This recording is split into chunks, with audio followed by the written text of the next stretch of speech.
Question 13 के अंदर हमें क्वांटिटीज़ बताई गई हैं और हमें बताना है कि क्या वो इक्वल हैं या नहीं, या फिर उनमें से कौन सी बड़ी है। फर्स्ट वन है इंडिविजुअल पार्टिकल्स। हमें पार्टिकल्स का पता लगाना है कि इन दोनों सैंपल्स के अंदर नंबर ऑफ पार्टिकल्स सेम है या नहीं है। 0.4 मोल है ऑक्सीजन मॉलिक्यूल्स का यानी कि O2 और 0.4 मोल है ऑक्सीजन एटम्स का। तो इन दोनों में नंबर ऑफ पार्टिकल्स सेम है, बिल्कुल सेम है, क्योंकि पार्टिकल्स तो मोल पे डिपेंड करते हैं। मोल सेम हो तो नंबर ऑफ पार्टिकल्स सेम होते हैं। इन दोनों सैंपल्स के मोल हैं 0.4, इसलिए पार्टिकल्स भी सेम है। सेकंड वाले के अंदर हमें मैस का पता लगाना है। ओजोन का फॉर्मूला होता है O3, इसके मोल है 0.4 और ऑक्सीजन एटम के मोल है 0.4। मोल्स तो इस बार भी सेम है, लेकिन मैस इन ग्राम मोल्स पे डिपेंड नहीं करता। मैस इन ग्राम का फॉर्मूला जो होता है, mass in gram is equal to moles into molar mass. हम यहाँ से चेक भी कर लेते हैं। ओजोन के मोल्स हैं 0.4, ओजोन का मोलर मैस 48 होता है, O3 है ना इसके अंदर। और ऑक्सीजन एटम, इसका मैस भी फाइंड कर लेते हैं। इसके मोल्स हैं 0.4 और ऑक्सीजन का मैस होता है 16। बगैर सॉल्व किए ही यहाँ से देख लें, 0.4 तो दोनों में आ रहा है, लेकिन ओजोन का मैस है 48, तो इसका मतलब ओजोन का मैस ज़्यादा होगा। थर्ड वाला भी बिल्कुल सेकंड वाले जैसा ही है। C2H4, इसके मोल्स हैं 0.6, I2 के मोल्स हैं 0.6। क्या इन दोनों का मैस सेम होगा या इन दोनों में से किसका बड़ा होगा? तो ये भी बगैर सॉल्व किए ही बस ऊपर से देख लें। C2H4, इसका मैस होता है 28 और I2 का होता है 254, तो जाहिर है कि I2 वाले का आंसर ज़्यादा आएगा। पार्ट डी के अंदर पार्टिकल्स का पता लगाना है। N2O4 4 ग्राम है और SO2 3.3 ग्राम है। ये होता है पार्टिकल्स का formula. Number of particles is equal to mass in gram over molar mass into Avogadro's number. Avogadro's number तो दोनों में ही सेम होगा, तो उस स्टेप को छोड़ के बस बाकी सॉल्व कर लें। N2O4, इसका मैस दिया गया है 4 और इसका मोलर मैस होता है 92। मोलर मैस आप खुद कैलकुलेट कर लें, तो इसका आंसर आ जाएगा 0.0435। SO2 के लिए देख लेते हैं। इसका मैस दिया गया है 3.3, इसका मोलर मैस होता है 64, डिवाइड करने से आंसर आएगा 0.0516। तो बड़ा आंसर आया है SO2 का, इसका मतलब इसके अंदर ज़्यादा पार्टिकल्स होंगे। पार्ट ई के अंदर टोटल आइंस का पता लगाना है कि इन दोनों में से किसके आइंस ज़्यादा हैं या बराबर हैं दोनों के। NaClO3, इसके मोल्स हैं 2.3, MgCl2, इसके मोल्स हैं 2। NaClO3, इससे हमें दो आइंस मिलते हैं, एक होता है Na पॉजिटिव का और एक ClO3 नेगेटिव का। और MgCl2, इसमें से 3 आइंस मिलते हैं, एक Mg2 पॉजिटिव का और 2 Cl नेगेटिव के मिलते हैं। इन कंपाउंड्स के मोल को इनके नंबर ऑफ आइंस के साथ मल्टीप्लाई करके पता लगा लें कि किससे ज़्यादा आइंस मिलेंगे, तो बड़ी वैल्यू आएगी MgCl2 की 6 मोल। पार्ट एफ के अंदर मॉलिक्यूल्स का पता लगाना है। दो कंपाउंड्स हैं HO2 और H2O2, दोनों के मैसेज सेम दिए गए हैं, लेकिन दोनों का मोलर मैस डिफरेंट होता है। इस फॉर्मूले में मैं आपको लिख के दिखाती हूँ जो नंबर ऑफ पार्टिकल्स का फॉर्मूला होता है। Number of particles is equal to mass in gram over molar mass into Avogadro's number. दोनों का मैस इन ग्राम भी सेम है, एवोगैड्रोस नंबर भी सेम आएगा। H2O का मैस होता है 18, H2O2 इसका मैस होता है 34, लेकिन ये दोनों वैल्यूज़ अपॉन में हैं। नंबर ऑफ पार्टिकल्स और ये मैस, ये दोनों इनवर्स हैं, तो इसलिए डिवाइड में जिसकी वैल्यू बड़ी है उसका आंसर छोटा आएगा। H2O2, इसके नंबर ऑफ पार्टिकल्स कम आएंगे और H2O वाटर, इसके नंबर ऑफ पार्टिकल्स ज़्यादा आएंगे, क्योंकि इसकी डिवाइड में वैल्यू छोटी है, तो इसलिए H2O में पार्टिकल्स ज़्यादा होंगे। पार्ट जी के अंदर सोडियम आइंस का पता लगाना है कि वो किसके अंदर ज़्यादा हैं। दो कंपाउंड्स हैं NaBr और NaCl। NaBr से भी सोडियम का एक ही मिलता है, NaCl से भी सोडियम का एक ही आयन मिलता है। तो अगर इन दोनों के मोल्स भी बराबर हैं तो इसका मतलब नंबर ऑफ आइंस भी बराबर होने चाहिए। NaBr के मोल्स तो दिए हुए हैं, NaCl के मोल्स हम फाइंड कर लेते हैं। इसका मैस इन ग्राम हमें केजी में दिया गया है, तो इसको कन्वर्ट करके ग्राम में ले आते हैं।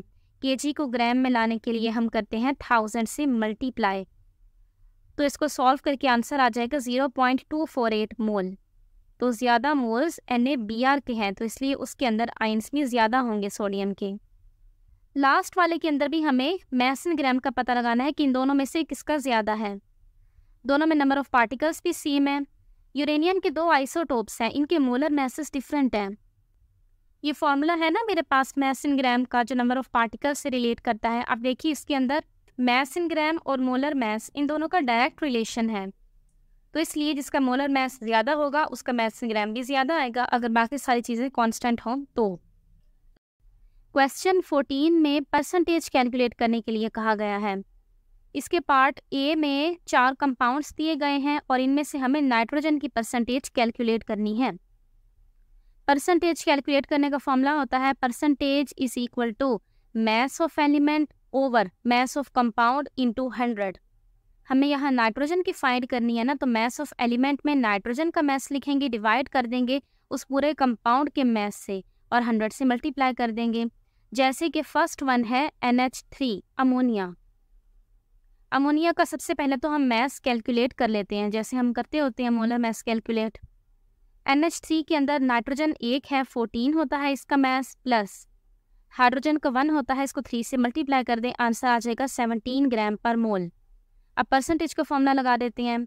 नाइट्रोजन की परसेंटेज फाइंड करनी है। Nitrogen percentage is equal to, nitrogen का मैस होता है 14 और NH3 के अंदर नाइट्रोजन सिर्फ 1 ही है, तो इसलिए हम 14 लिख देते हैं। ये पॉइंट याद रखिएगा, अगर यहाँ पे कोई और कंपाउंड होता जिसके अंदर नाइट्रोजन 1 नहीं होता, ज़्यादा होते, तो फिर हम सिर्फ 14 नहीं लिखते बल्कि उसके मैस को भी डबल या ट्रिपल कर देते। अब यहाँ डिवाइड कर दे मैस ऑफ कंपाउंड यानी 17 के साथ, मल्टीप्लाई कर दे 100 से, आंसर आ जाएगा 82.35। यह है नाइट्रोजन की परसेंटेज। नेक्स्ट कंपाउंड है यूरिया, NH2CONH2। यूरिया के फॉर्मूले को देखें, इसके अंदर नाइट्रोजन के 2 एटम्स हैं, एक तो स्टार्ट में ही N लिखा हुआ है और एक लास्ट में हाइड्रोजन से पहले है N। यूरिया का मोलर मैस फाइंड कर लेते हैं, वो आ जाएगा 60 ग्राम पर मोल। अब परसेंटेज फाइंड कर लेते हैं। यूरिया के अंदर नाइट्रोजन 2 है ना, तो इस पर हम मैस सिर्फ 14 नहीं लिखेंगे बल्कि 14 2 28 लिखेंगे। डिवाइड कर दे मैस ऑफ कंपाउंड यानी 60 के साथ इंटू 100, आंसर आ जाएगा 46.67%। थर्ड है ammonium sulphate, NH4 twice SO4। इसके अंदर भी N 2 हैं क्योंकि NH4 के बाहर ट्वाइस लिखा हुआ है। मोलर मैस फाइंड कर लेते हैं, वो आ जाता है 132 ग्राम पर मोल। फिर नाइट्रोजन की परसेंटेज फाइंड कर लें, इस बार भी मैस ऑफ एलिमेंट में हम 28 ही लिखेंगे क्योंकि अमोनियम सल्फेट में N 2 है। डिवाइड कर दे 132 के साथ इंटू 100, आंसर आ जाएगा 21.21%।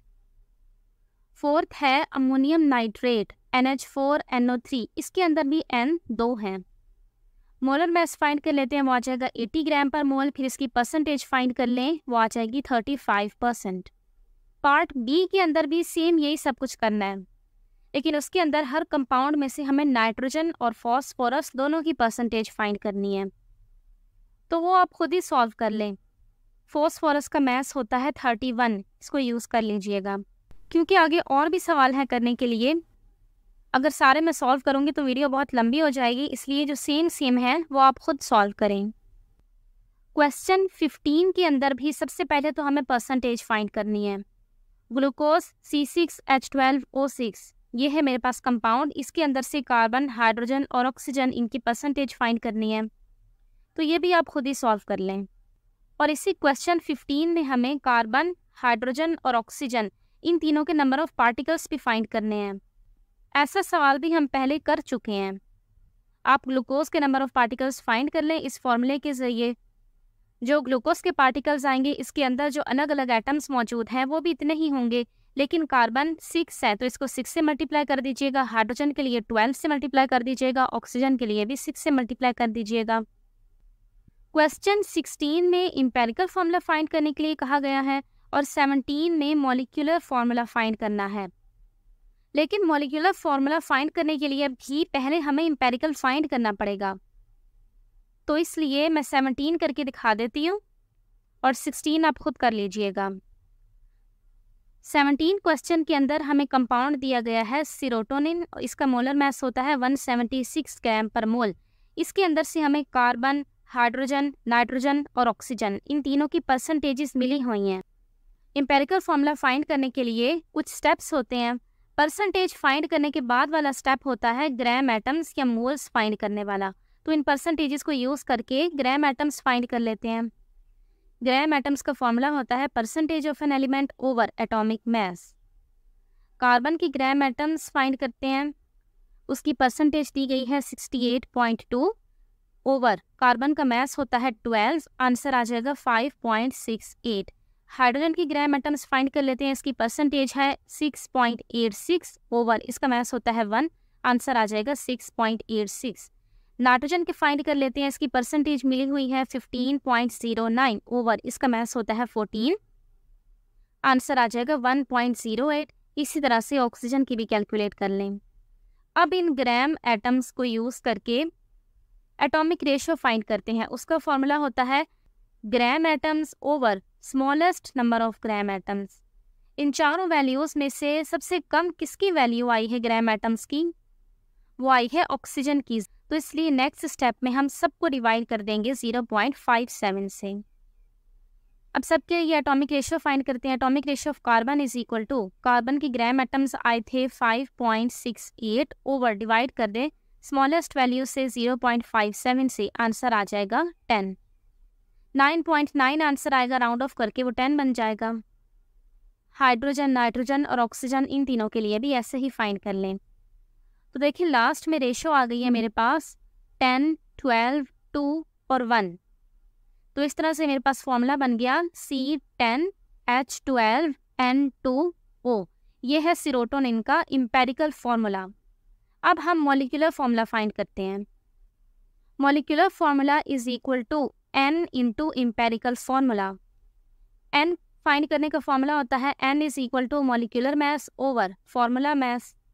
मॉलिक्यूलर मास तो सवाल में दिया गया है 176 और इसका फॉर्मूला मास हम इसके एम्पेरिकल फॉर्मूला से फाइंड कर लेते हैं। इस तरह से साइड पे फाइंड कर लें तो ये आ जाता है 176। इस केस में मॉलिक्यूलर मास, फॉर्मूला मास दोनों सेम है 176, तो N आ जाएगा 1। एम्पेरिकल फॉर्मूला को 1 से मल्टीप्लाई कर देंगे तो हमारे पास मॉलिक्यूलर फॉर्मूला आ जाएगा। और इस केस में एम्पेरिकल फॉर्मूला, मॉलिक्यूलर फॉर्मूला दोनों सेम ही हैं। क्वेश्चन 18 ट्रिकी है। अननोन मेटल M रिएक्ट कर रहा है सल्फर के साथ और उससे जो कंपाउंड बन रहा है वो है M2S3। M का मैस दिया हुआ है, सल्फर का भी मैस दिया हुआ है और कहा है कि आप बताएं ये M कौन सा मेटल है। अगर हमें मेटल M का मैस पता चल जाए तो हम पता लगा लेंगे कि ये कौन सा मेटल है। नंबर ऑफ मोल्स से जो फॉर्मूला बनाया हुआ है molar mass is equal to mass in gram over number of moles, इससे हम फाइंड कर लेंगे। लेकिन फिलहाल हमारे पास M के मोल्स नहीं है, मास इन ग्राम तो दिया हुआ है क्वेश्चन में, तो इसलिए पहले इसके मोल्स फाइंड करते हैं। इसके मोल्स फाइंड करने के लिए हम 2 स्टेप्स करेंगे। सबसे पहले हम सल्फर के मोल्स फाइंड कर लेते हैं और उसके बाद मोल्स को कंपेयर कर लेंगे तो M के मोल्स आ जाएंगे। देखें वो कैसे। सल्फर के मोल्स फाइंड करते हैं। Number of moles is equal to mass in gram over molar mass. Sulphur का मास इन ग्राम दिया गया है 2.88, इसका मोलर मास होता है पीरियोडिक टेबल में 32, आंसर आ जाएगा 0.08। अब मोल्स को कंपेयर कर लें। M2S3, इसके अंदर S3 है ना, सल्फर के मोल्स हैं 3 और M के हैं 2। और अब इस बार हमने सल्फर के फाइंड किए हैं 0.08, तो M के कितने होंगे? जैसे हम कंपेयर करते होते हैं, 2 को डिवाइड कर दें 3 के साथ और मल्टीप्लाई कर दें 0.08 के साथ, आंसर आ जाएगा 0.06। तो ये आ गए M के मोल्स। अब इन मोल्स को यूज़ करके इसका मोलर मास फाइंड कर लें। मोलर मास का फॉर्मूला लगाते हैं, वैल्यूज पुट कर दें। मास इन ग्राम दिया गया है 3.12 ओवर मोल्स आए हैं 0.06, आंसर आ जाता है 52 ग्राम पर मोल। ये मास है क्रोमियम का। क्रोमियम का मास होता है 51.9, 51.9 को राउंड ऑफ करें 52 ही बन जाता है। तो इसलिए यहाँ M है क्रोमियम और ये कंपाउंड बन जाएगा Cr2s3। M की जगह Cr लगा दें, क्रोमियम। क्वेश्चन 19 के अंदर हमें एक इक्वेशन दी गई है। इस इक्वेशन को देखें, C8H18, इसको कहते हैं ऑक्टेन। ये रिएक्ट कर रहा है O2 के साथ। ऑक्टेन के मोल्स है 2, O2 के साथ लिखा हुआ है 25, और इससे बन रहे हैं 16 मोल्स CO2 के और 18 H2O के मॉलिक्यूल्स बन रहे हैं। और जो उन्होंने हमें 4 सवाल दिए हैं ना सॉल्व करने के लिए, चारों ही बहुत आसान है और ये चारों ही कंपेयर वाले तरीके से होंगे। और ये इतने आसान है कि बगैर कंपेयर किए ही आप यहाँ से देखें एक दफ़ा। पार्ट ए में उन्होंने कहा है कि अगर ऑक्टेन के मोल्स हो जाएं 4 तो O2 के कितने होंगे। इक्वेशन में देखें, ऑक्टेन के हैं 2, ऑक्सीजन के हैं 25। अगर ऑक्टेन की हो गए 4 यानी कि डबल, तो O2 के भी हो जाएंगे डबल, तो 25 से बन जाएंगे 50। तो देखिए पहले वाले का आंसर है 50 मोल्स। सेकंड वाले में उन्होंने कहा है कि अगर ऑक्टेन हो जाए 1 मोल तो CO2 के कितने बनेंगे। इक्वेशन में देखें, ऑक्टेन 2 है, इसको आधा कर दें 1, तो जो कार्बन डाइऑक्साइड के हैं 16 उनको भी आधा कर दें यानी कि 8, तो इसका आंसर है 8 मोल्स। पार्ट सी में उन्होंने कहा है कि अगर ऑक्टेन हो जाए 6 मोल्स तो H2O के कितने बनेंगे। ऑक्टेन 2 है ना, इसको 6 कर दें यानी ट्रिपल, 2 3s are 6। H2O है 18, इसको भी 3 से मल्टीप्लाई कर दें, 18 3s are 54, तो H2O बनेंगे 54 मोल्स।